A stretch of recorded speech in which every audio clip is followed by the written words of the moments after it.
Rebonjour en direct d'Aix-en-Provence et des rencontres économiques. La tribune est présente depuis hier et sera encore là demain. Et aujourd'hui, on reçoit ce matin Serge Magdelaine. Bonjour. Vous êtes président du club Top 20 et vous êtes également le directeur général du Crédit Agricole Alpes-Provence. Bonjour. Bonjour Laurence Bottero. Merci. Le thème de cette année, c'est l'espoir. Pour autant, on a vu une succession de crises. Comment est-ce que cette période de superposition, plusieurs crises, effectivement, on a l'impression que le mot crise a toujours été présent presque dans notre vocabulaire. Qu'est-ce que ça vous inspire, cette superposition de crises les unes après les autres? Comme vous le dites, on est sur une superposition de crises. Je crois que c'est jamais dans l'histoire on a eu cette superposition de trois crises majeures, crise du Covid, crise du conflit russo-ukrainien, crise du climat, qu'on appelle les 3C. Et donc au fond, il y a eu des conséquences majeures sur le plan macroéconomique, sur le plan financier, sur le plan sociétal, mais aussi, et ça on l'attendait moins, sur le plan plus individuel, comportemental et intime, qui a fait naître chez chacun de nous des peurs, des angoisses même. Le Covid a créé la peur de l'isolement, la peur de la maladie, la peur de l'enfermement presque avec le confinement. Le conflit russo-ukrainien fait naître par la conséquence qu'il génère, qui est l'inflation, c'est la peur de se paupériser.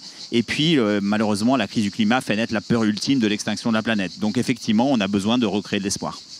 Ça a impacté l'espoir de quelle façon? Vous venez de le dire finalement très rapidement, mais c'est vrai que ça a fait ressurgir parfois de vieilles peurs. On a même peur de plus arriver à se chauffer l'hiver, ce qui paraît incroyable, ou même l'accès à l'eau, ça devient quelque chose quand même qui était très nouveau pour les populations, en tout cas de l'Europe. De quelle façon ça a impacté l'espoir? En fait, je pense que pour répondre à la question, il faut voir dans quel contexte on va se trouver. Et finalement, les conséquences de ces trois crises, ça va être quoi? Moi, je vois trois conséquences majeures. La division, la démondialisation, je vais y revenir, et puis la digitalisation. La division, c'est très simple. Quand vous avez une crise, mécaniquement, vous créez de la division. Parce que entre ceux qui, si on considère qu'une crise, c'est une transition brutale en un état d'avant vers un état d'après, il y en a qui veulent s'accrocher à l'état d'avant et d'autres qui veulent aller à l'état d'après. Donc, ça crée des divisions. La démondialisation, ça c'est quelque chose qui est fondamental et il faut le comprendre si on veut comprendre notamment le mécanisme d'inflation qui va arriver. Pardon monsieur, je crois que vous êtes dans le champ. Oui.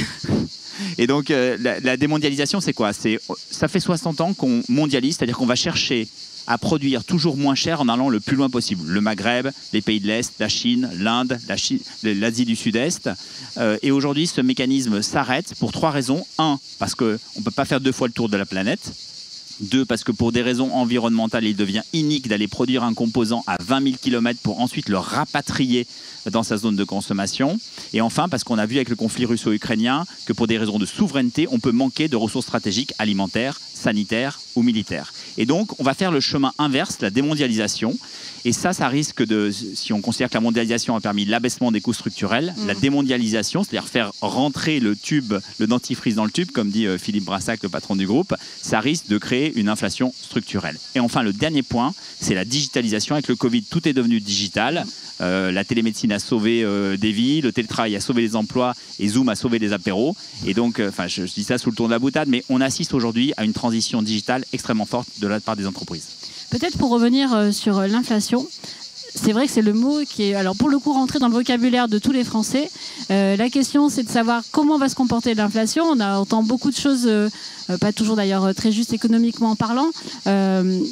Votre sensation pour les prochains mois, il va se passer quoi? Ça va monter, ça va baisser, ça va être ressenti par les Français? Ça, c'est la question que tout le monde se pose. Bon, je n'ai pas de boule de cristal, mais je vais vous donner ma conviction. L'inflation, depuis 3 ans, qu'est-ce qu'on assiste à 3 temps. Temps 1, on a une désorganisation de l'outil de production post-Covid qui génère de l'inflation conjoncturelle. Et on pense à ce moment-là que ça va durer 1 an, en fin 2021, et que ça va s'arrêter.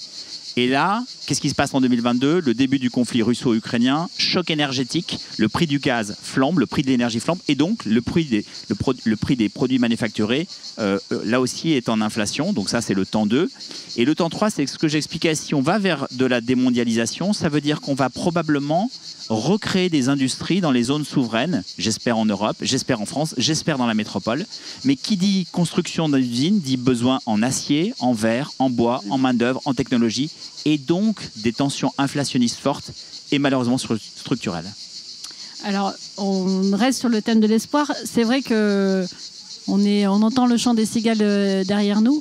L'une des raisons peut-être de perte d'espoir, c'est le dérèglement climatique. C'est vrai que là, pour le coup, ça laisse, on l'a évoqué très rapidement tout à l'heure, ça pose de nouvelles problématiques, ça fait face à des enjeux que l'on pensait derrière nous. Qu'est-ce que, quand on est à la tête d'un établissement bancaire ou quand on est à la recherche aussi d'innovation, comment est-ce qu'on peut aller justement se dire, il y a une problématique, mais nous, on peut apporter un petit peu, cet effet un peu colibri, apporter sa part à l'édifice? Je crois que c'est bien ça, c'est l'effet colibri. Et moi, j'oppose l'effet colibri, c'est-à-dire chacun apporte sa petite pierre à l'édifice, c'est ce que va faire le Crédit Agricole Alpes-Provence. J'oppose ça au triangle de l'inaction. Vous savez, le triangle de l'inaction en matière climatique, c'est ce triangle dont les sommets sont les gouvernements, les entreprises et les citoyens. Les citoyens attendent que le gouvernement légifère pour organiser la décarbonation. Le gouvernement attend des entreprises qui produisent décarbonés et les entreprises attendent des citoyens consommateurs qui consomment plus vert. Et grosso modo, tout le monde attend tout le monde et il ne se passe pas grand-chose. Donc l'effet colibri, c'est quoi au Crédit Agricole Alpes-Provence? C'est apporter une petite pierre à l'édifice avec 3 axes de travail très très simples et très concrets. 1. Atténuer. Atténuer, c'est organiser la limitation des gaz à effet de serre par de la sobriété, de l'efficacité énergétique et les transitions. Deuxièmement, c'est adapter nos infrastructures pour les rendre plus résilientes parce que le choc climatique, on va de toute façon le prendre et donc il faut qu'on se protège. Et enfin, c'est organiser la transition juste. On a 2 outils qu'on a mis en place à Crédit Agricole Alpes-Provence. D'abord, un fonds de décarbonation dans lequel on va investir chaque année 20% de notre résultat net, donc 20 millions d'euros pendant 5 ans, soit 100 millions d'euros pour décarboner le territoire. Et 2, un fonds de solidarité pour aider les personnes qui n'ont pas cette possibilité de financer leur propre transition. Alors, le président de la République était pas très loin d'ici il y a une semaine pour le plan Marseille-en-Grand et la deuxième phase. Le plan Marseille-en-Grand est d'abord été Marseille-en-Grand tout court avant d'être un plan. C'est devenu un plan assez rapidement. Et le club Top 20 a été l'un des premiers, en tout cas sur le volet de l'entrepreneuriat, à s'engager très vite sur ce qui était proposé, sur ce qui était insufflé. Ça redonne de l'espoir aussi d'avoir un plan pour favoriser l'entrepreneuriat, montrer aussi une bonne image de l'entreprise qui, encore une fois, parfois n'est pas toujours très bien perçue. Oui, alors peut-être ça me permet de rappeler ce qu'est le Top 20 parce que tout le monde ne connaît pas Absolument. le Top 20. Le Top 20, c'est une association des grandes entreprises de la métropole. À peu près une cinquantaine. Il y a 57 exactement, dont l'objectif est de faire entrer la métropole dans le Top 20 des métropoles européennes, d'où la notion de Top 20. Effectivement, le Top 20 a été à l'origine, même en amont du plan Marseille-en-Grand, en travaillant au rapport AMP 2030 avec l'Institut Montaigne, et puis en aval, évidemment, sur le plan économique, sur le plan emploi, sur le plan insertion. Le Top 20 est vraiment à la manœuvre. Un des points phares, ça a été notre contribution au carrefour de l'entrepreneuriat. Le carrefour de l'entrepreneuriat, avec un objectif, c'est 1000 créations d'entreprises par des jeunes des quartiers à Marseille, en leur mettant le pied à l'étrier dans les entreprises pour qu'ils créent des entreprises. Il y a d'autres, évidemment, travaux que nous menons, notamment le comptoir Premier Achat, pour essayer de créer une plateforme qui permettra à ces jeunes créateurs d'entreprises de vendre leurs services aux entreprises du Top 20 qui dédieront une partie de leurs achats à ces entreprises-là. En fait, c'est créer un cercle vertueux, c'est les aider à devenir des entrepreneurs, mais les aider aussi à trouver leurs premiers clients. C'est souvent ce qui manque d'ailleurs pour les jeunes entreprises. Quand vous créez une entreprise, vous avez surtout besoin de trouver des clients pour faire du chiffre d'affaires. Et donc, moi, ce que je souhaiterais et ce qu'on va promouvoir au Top 20, c'est que les entreprises de Top 20 soient les premiers acheteurs de services pour ces nouvelles entreprises, ces nouveaux entrepreneurs qui se créent.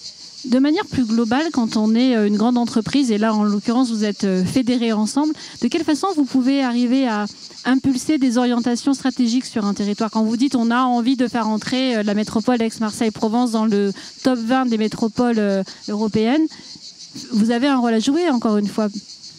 Je crois que le rôle du Top 20 est finalement son levier, c'est un levier d'influence et d'exemplarité. Parce que nous sommes les plus grandes entreprises du territoire. Je pense qu'il faut que nous soyons exemplaires sur la transition environnementale. Il faut que nous soyons exemplaires sur la transformation digitale. Et il faut que nous soyons aussi exemplaires dans la confiance qu'ont les chefs d'entreprise du Top 20 dans un avenir qui sera meilleur. Et si, avec le Top 20, on catalyse ces exemplarités, alors je crois on transformera les angoisses du début en espoir pour demain. Donc on va garder espoir. Merci beaucoup Serge Magdelaine. Merci Laurence Bottero. Bonne rencontre économique. On se retrouve dans quelques instants.